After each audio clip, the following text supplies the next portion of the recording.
ibu-ibu, sekarang kita masuk ke permainan ya. Permainannya ini mengelompokkan gambar klaster hak anak. Nah, di sini saya sudah membuat ya. Ada 4 hak anak. Ada apa aja?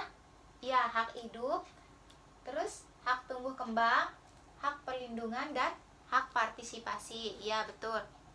Nah, di sini saya sudah menyediakan kartu hak anak. Nanti ibu-ibu membuat kelompok dulu ya. Nanti akan saya jelaskan permainannya seperti apa. Ya, silahkan dibuat kelompok dulu.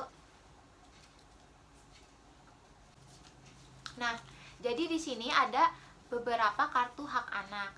Nanti ini akan saya bagikan per kelompok. Nah, nanti ibu-ibu diharapkan untuk berdiskusi bersama teman kelompoknya untuk mengelompokkan contoh-contoh dari hak anak ini. Misalkan saya contohkan satu ya. Di sini ada hak mengeluarkan pendapat. Nah, hak mengeluarkan pendapat ini masuk ke kategori hak yang mana sih? Hak hidupkah, atau hak tumbuh kembang, atau hak perlindungan, atau hak partisipasi. Nanti ibu-ibu tinggal tempelkan di sini ya, di keempat ini. Jadi termasuk yang mana sih yang kartu ibu-ibu pegang itu, seperti itu. Sampai sini ada yang mau ditanyakan? Oh, oke. Iya, jadi nanti kan saya akan bagikan kartu hak anak ini ke setiap kelompok, diacak ya. Nanti misalkan ibu-ibu nih dapat tiga. Nah, ini dilihat, dibaca dulu. Di sini ada hak mengeluarkan pendapat, hak untuk berkreasi dan bermain sesuai dengan anak usia, hak menghargai privasi, dan lain sebagainya. Nanti menurut ibu-ibu misalkan hak mengeluarkan pendapat, menurut ibu-ibu dan kelompoknya itu termasuk hak yang mana? Nanti tempelkan seperti itu. Ya, oke, udah mengerti. Silahkan. Ini akan saya bagikan terlebih dahulu. Setelah dibagikan, ibu-ibu berdiskusi dengan teman-teman ya. Ini. Ya. Ini. Dan ini. Ya, sudah saya bagikan ya. Dibaca terlebih dahulu dan dikelompokkan termasuk yang manakah kartu hak anak yang dipegang ibu-ibu, seperti itu. Oke, waktunya sudah habis ya ibu-ibu untuk berdiskusi. Silahkan dari kelompok pertama dulu menempelkan kartu hak anaknya masuk ke dalam kategori yang mana. Iya, silahkan. Ibu, boleh? Oke.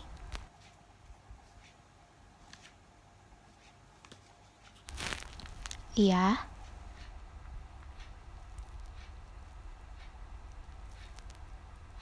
Oke, terima kasih untuk kelompok pertama. Silahkan selanjutnya untuk kelompok kedua. Oke.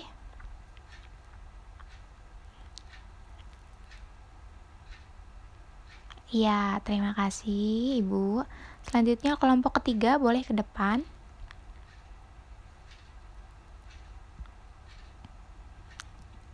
Oke, terima kasih. Satu lagi.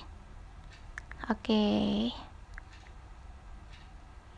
Ya, untuk kelompok terakhir. Silahkan Ibu ke depan. Ya, satu lagi.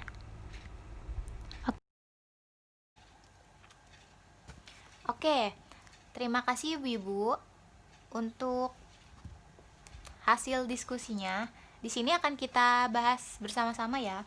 Nah, tadi kan hak anak itu terbagi menjadi 4 ya. Ada hak hidup, hak tumbuh kembang, hak perlindungan, dan hak partisipasi. Coba kita lihat di sini ya. Hak hidup. Ada di sini hak untuk istirahat. Dan ada hak menikmati status kesehatan tertinggi. Kira-kira betul nggak? Hak untuk istirahat itu termasuk hak hidup. Ya, benar. Ini benar ya. Terus yang kedua, ada hak menikmati status kesehatan tertinggi. Ini juga benar, masuk ke dalam kategori hak hidup. Yang kedua, ada hak tumbuh kembang. Di sini ada hak atas pendidikan. Betul nggak? Ya, betul.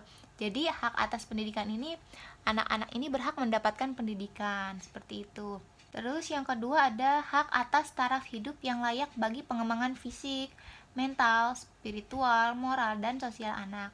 Ini juga betul ya, karena di sini ada hak tumbuh kembang. Jadi anak ini berhak mendapatkan taraf hidup yang layak bagi pengembangan dia, baik itu secara fisik, mental, spiritual, moral, dan sosial anak. Yang ketiga, ini betul ya.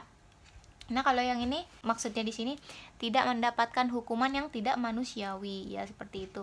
Jadi ketika namanya anak-anak, ketika dia melakukan kesalahan, masalah hal-hal kecil, mungkin itu bisa disepakati dengan orang tua. Jangan dengan cara kekerasan atau dengan cara tidak manusiawi. Seperti ini contoh yang baik atau kurang baik ya ibu-ibu. Seperti itu.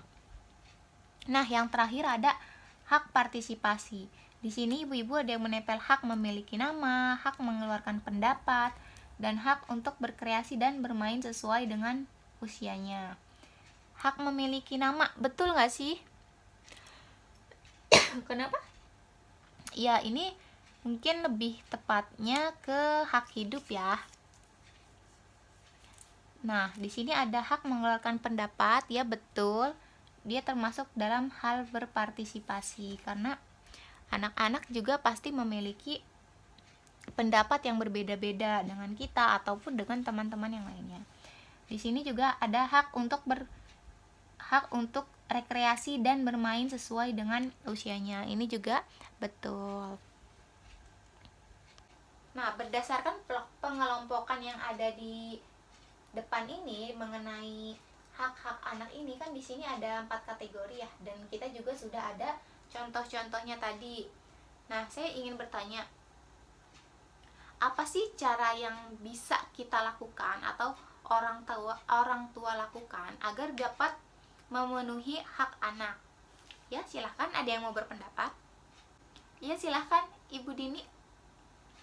Oke, terima kasih Bu Dini atas pendapatnya. Ya, silahkan, ada lagi? Ibu Mei, ya silahkan. Ya, oke. Terima kasih Ibu Mei atas pendapatnya. Ya, benar ya tadi apa yang dikatakan Ibu Dini. Itu tadi kan sudah kita diskusikan ya bersama-sama mengenai hak 4 ini. Nah, salah satunya itu tadi yang sudah Ibu Dini contohkan, memberikan waktu bermain pada anak. Ada lagi memberikan pendidikan, memberikan perlindungan, memberikan identitas atau nama bagi anak, memenuhi kebutuhan makanan. Jadi yang sudah ada di sini juga seperti itu. Ada flip chart 1103 dan 1104. Ibu-ibu bisa lihat di buku pintar halaman 7 dan 8 ya. Di sini ada 31 hak anak. Nah, orang tua agar dapat memenuhi hak anak, di sini sudah dijelaskan sebelumnya. Nah, di sini juga ada berikan anak untuk bermain, berkreasi, berpartisipasi, berhubungan dengan orang tua. Ini bila terpisahkan ya. Bebas beribadah sesuai agamanya, bebas berkumpul, bebas berserikat, hidup dengan orang tua. Terus untuk kelangsungan hidupnya tumbuh dan berkembang, memberikan nama, memberikan identitas, kewarganegaraan, pendidikan, informasi, kesehatan, standar kesehatan paling tinggi, standar kehidupan yang layak.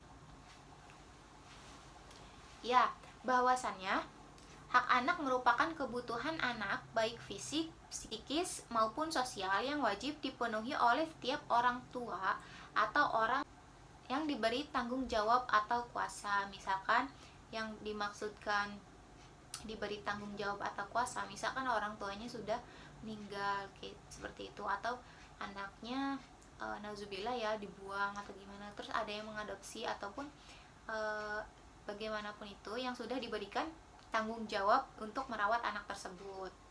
Nah, ketika orang tua atau orang dewasa tidak melaksanakan kewajibannya itu berarti sama dengan melanggar undang-undang perlindungan anak. Karena hak-hak anak ini sudah tercantum dalam undang-undang ya. Undang-undang perlindungan anak. Jadi ketika orang tua tidak dapat memenuhi dan melindungi hak anak, maka negara ini wajib mengambil alih tugas tersebut. Misalkan ditempatkan di panti sosial untuk sang anak. Bahwasannya anak itu hak yang melekat pada martabat manusia sebagai insan ciptaan Tuhan Yang Maha Esa, yang sifatnya tidak boleh dilanggar oleh siapapun dan yang seolah-olah merupakan suatu holy area. Itu menurut Umar Seno Aji. Seperti itu ya, ibu-ibu. Oke, sebelumnya saya akan melakukan permainan juga kepada ibu-ibu mengenai tepuk hak anak. Jadi ibu-ibu bisa melihat contohnya dulu dari saya seperti ini ya. Tepuk hak anak, hak hidup, tumbuh kembang, perlindungan, partisipasi.